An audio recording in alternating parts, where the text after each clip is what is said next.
Hey everyone, I just wanted to give a quick review slash update on how the Giant Trance Advance 2 has been working for me.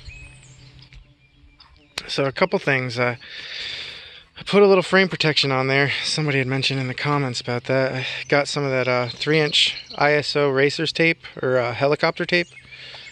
Local bike shop, he just cut me off about, I don't know, 6 feet worth. And I used it a couple places. I still have some left. I put it on the down tube here, kind of around that rubber piece, and cut it out around there, and then ran it up the tube a ways till just under here, somewhere around there. It's been excellent. It's pretty thick, and it goes on real nice and easy if you clean your frame. And then, give it a couple days after you put it on, and it pretty much clears up on its own. It's been excellent. I put it on my rear triangle too, because my heel likes to rub up against the side of the bike occasionally. I've been running about, 80 psi on the front fork on the Rockshox 35RL Gold.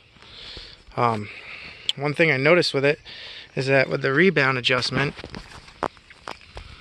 right there, that little bolt, it doesn't always click.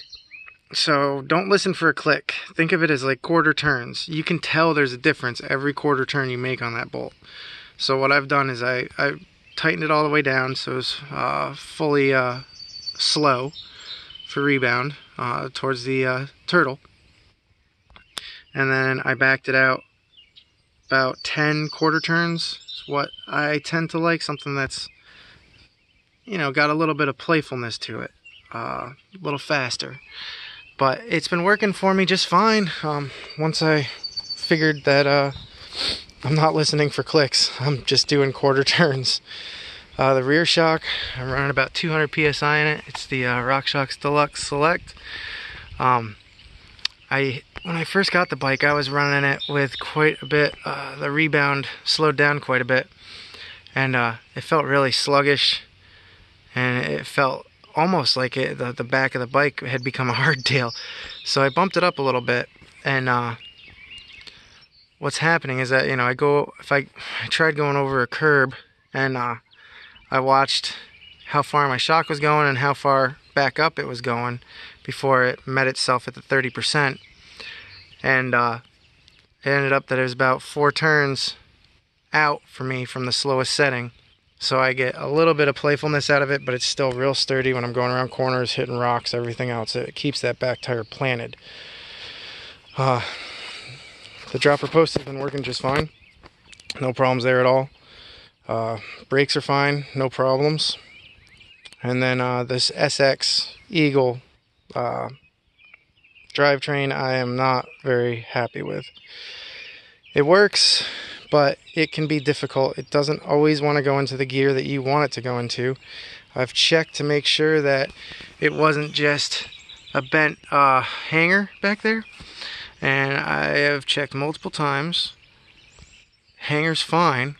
I took it to the local bike shop. They set it up. 20 minutes later, came out. Brought it back, set it up. 20 minutes later, came out of whack again.